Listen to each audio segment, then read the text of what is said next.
Hello, you are listening to The Wellness Project with Des. I'm your host, Desiree, a mental health therapist and holistic wellness coach. On my podcast, I interview experts in the field of mental health and wellness, as well as those who share their firsthand accounts of their mental health journeys.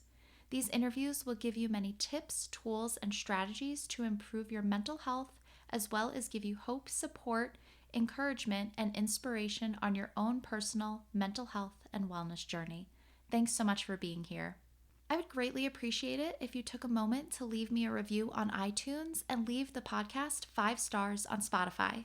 It really helps the podcast to grow, which in turn helps me to keep bringing on amazing guests and spreading mental health and wellness education and support. And make sure you're subscribed so you don't miss an episode. Are you ready to embark on a transformative journey towards holistic well-being, unlocking the full potential of your mind, body, and spirit? If so, I'm thrilled to invite you to my program, the Holistic Wellness Transformation Coaching Program. My one-to-one coaching program is a comprehensive and individualized approach to help you improve your overall well-being. As a holistic wellness coach, I'm here to guide you on a transformative journey to attain balance and harmony in all areas of your life. With personalized coaching sessions, I'll offer guidance and support throughout your wellness journey. Starting with a thorough holistic assessment. We'll dive into your past, habits, thoughts, feelings, behaviors, and patterns that may be holding you back and no longer serving you. This assessment forms the foundation for your customized wellness plan.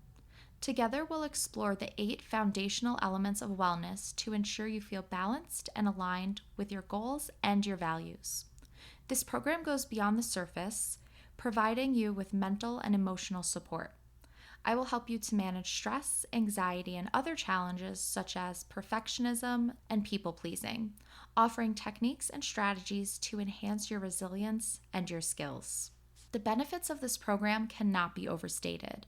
I'll be there every step of the way to support you in achieving balance and harmony in your life, manage stress, and improve your emotional well-being.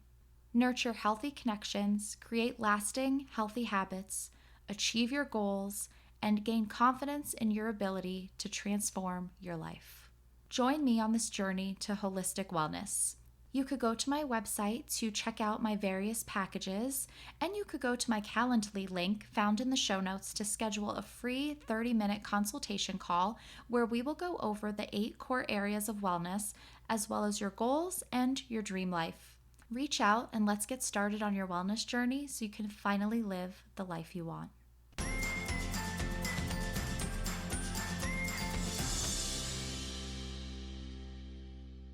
During the month of February, the International Month of Love, we will be focusing on the most important love of all, self-love. This February is all about embracing self-love and empowerment. And because of that, I've got a couple of incredible things to share with you today. I would love to invite you to the 30-day self-love challenge, something that's going to transform your life in just 30 days. It's time to prioritize yourself, boost your confidence, and discover the incredible journey of self-discovery. Each day of the month, you will be given the opportunity to practice a quick and actionable self-love exercise. This 30-day challenge explores different aspects of self-love, from positive affirmations to mindfulness exercises and so much more. But that's not all. For those of you who want a more in-depth, deeper dive into the realm of self-love, you can sign up for the 5-day self-love email challenge. It's like a mini self-love retreat delivered straight to you. This is a deep dive into self-love. There's journaling exercises, there's activities, and there's some digging into the past. So, are you ready to embark on this journey of self-love? If so, head over to the links in the show notes, right where you are listening to this podcast, to sign up for one or both challenges. These challenges are available for sign up until February 29th, as this year is a leap year. Trust me, you won't want to miss out on this incredible opportunity to nurture the love you have for yourself. You can go to bit.ly, that's bit.ly/30-day self-love challenge, and bit.ly, again, bit.ly/30-day bit.ly/self-love email challenge, or head to the links found in the show notes. Let's make the next 30 days the most transformative ones yet. And remember, you are worthy, you are powerful, and you deserve all the love in the world. Hello, you are listening to episode number 145. This is a solo episode, so it's just me and you. Since it is February, the International Month of Love, I have a special episode dedicated to a topic that's essential for our well-being: self-love. So grab a nice hot cup of tea like I have right now. I have a decaf Earl Grey. Sit back and let's dive into the world of embracing and cherishing the most important person in your life, yourself. To get us started, I wanted to go over what self-love really means. At its core, self-love is about accepting yourself fully, flaws, imperfections, and all. It means embracing your strengths and weaknesses, recognizing your worth, and treating yourself with kindness and compassion. In a world, in our society, that often emphasizes achievements and external validation, practicing self-love can be a really big challenge for a lot of us, especially now that we can so easily compare ourselves to others with social media and just unrealistic standards of beauty and living thrown at us constantly. We're bombarded with messages that tell us that we're not good enough, we're not pretty enough unless we meet some certain standards of beauty or fit into a particular mold. It's so easy to fall into the comparison trap, comparing yourself to others. But comparing yourself to others only hinders your ability to appreciate your own worth. Your self-love will flourish when you focus on your personal growth and celebrate your achievements, no matter how big or how small. So, how can we cultivate self-love in our daily lives? Well, first, it's important to keep in mind that self-love isn't about perfection. It's about progress. It's a journey, and it takes a lot of practice. Also, by being mindful of and practicing what I think are the 6 foundational elements of self-love, which I want to go over with you now. So, number 1, self-discovery. Self-discovery is the journey of uncovering who you truly are, beyond the masks you wear throughout the day, the roles you play in society, at work or at home or with friends or colleagues, whatever the case may be. It involves exploring your passions, your interests, values, beliefs, thoughts, and your emotions, your deep emotions. This process involves acknowledging your strengths, understanding your weaknesses, and embracing the uniqueness that makes you who you are. Number 2, self-awareness. Self-awareness is the ability to observe and understand your thoughts, emotions, and behaviors without judgment. It's about tuning into your inner voice and recognizing the patterns that shape your life.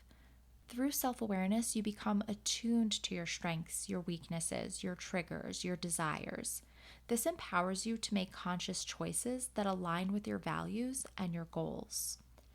No positive change is possible without self-awareness. It's the very foundation of understanding who you are and why you are. Number 3, self-worth. Self-worth is the belief in your inherent value and deservingness of love, respect, and happiness. It's recognizing that your worth is not tied to external achievements, approval from others, or societal standards. Self-worth is different than self-esteem in that self-worth is a deep-seated belief that you are inherently worthy and deserving of love, respect, and happiness simply by the virtue of just being you, being human. Self-esteem, on the other hand, refers to the subjective evaluation of your own worth and value based on external factors such as achievements, social status, appearance, comparing yourself to others. It involves how positively or negatively you perceive yourself and your abilities.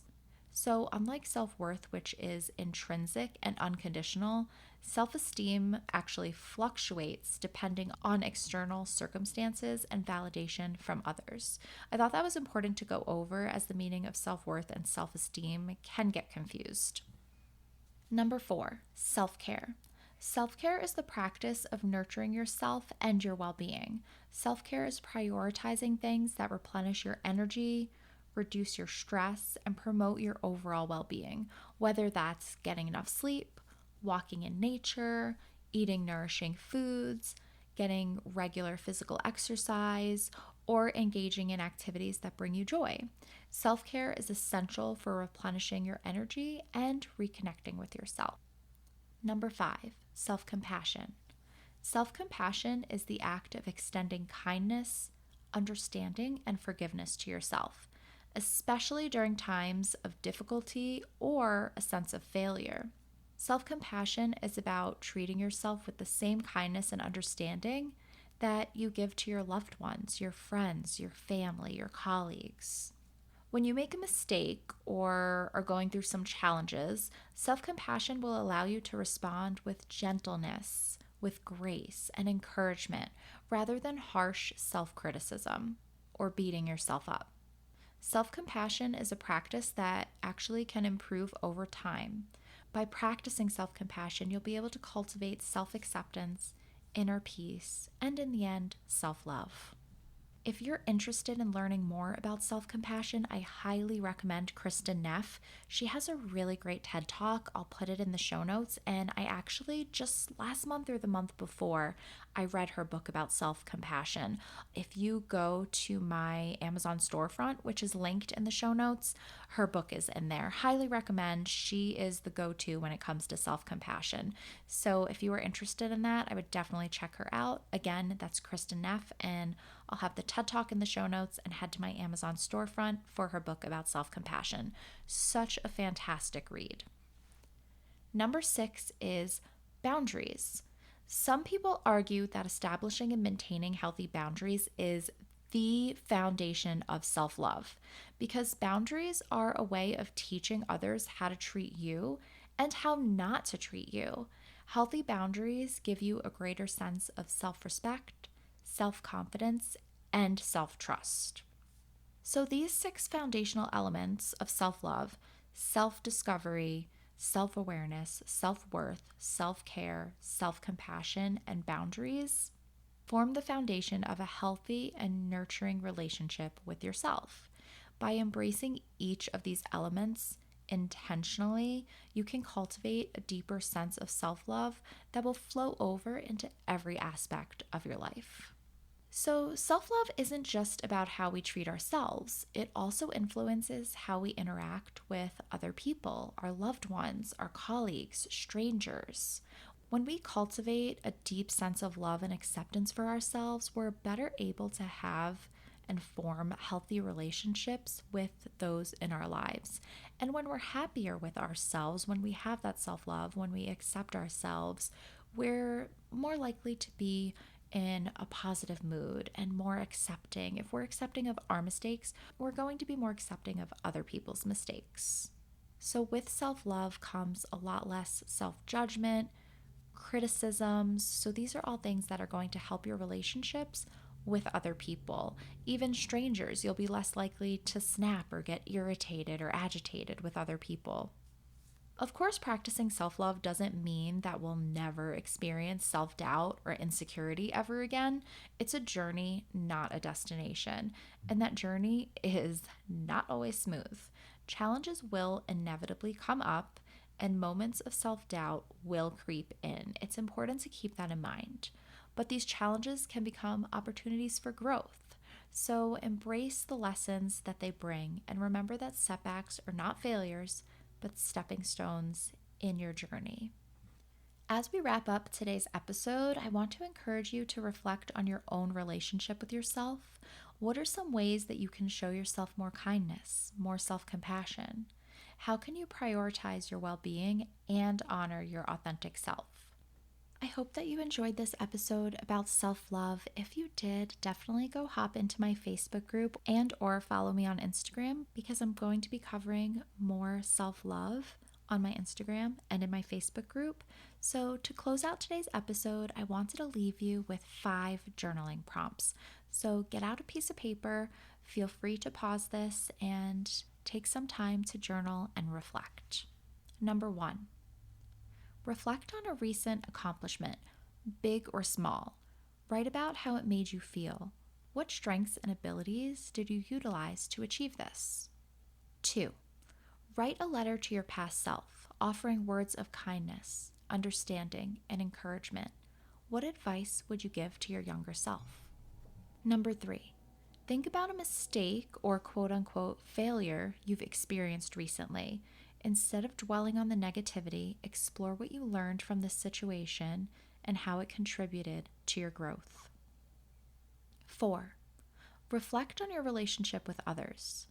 How is it that you set boundaries and prioritize your own needs while also maintaining healthy connections with your loved ones?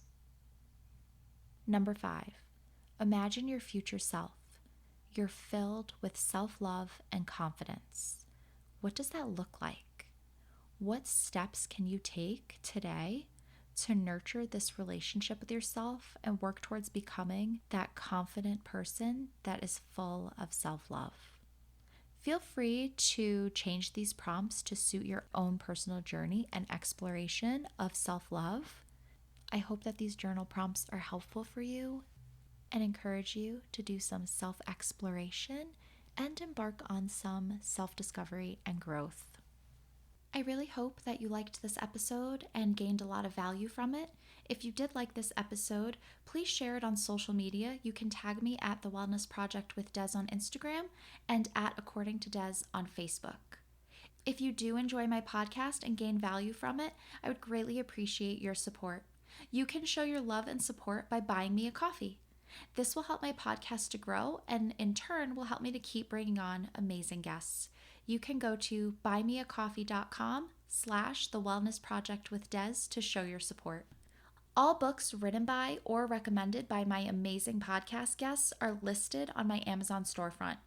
Go to the link in the show notes to check out those books. I would love to extend an invite to you to become a part of my community. You can do this through Facebook, where we will be discussing this episode. I would love for you to share your insights, any aha moments, any thoughts or ideas you would like to contribute. You can contribute in the discussion taking place in my Facebook group, and it's a great place to connect with me because I am in there every day with mental health and wellness content, discussions, reflections, journal prompts. It's a fun and supportive place to be. You can find the group at facebook.com/groups/According to Des, and that link will also be in the show notes. You can also check out more of what I'm doing on my website, accordingtodes.com. You'll find a lot of wellness blogs, written interviews, detailed podcast show notes, and my shop, where you will be able to find workshops, my self-care course, digital downloads, ebooks. There's a lot going on my website, so make sure you check that out at accordingtodes.com. And while you're there, join my email list to stay in the know about what I have going on and available for you. When you sign up, you will get your free ebook, The 5 Stress Reduction Techniques to help you feel more relaxed. Thank you so much for being here. I will talk to you next week, so until then, I hope you have a calm and peaceful week.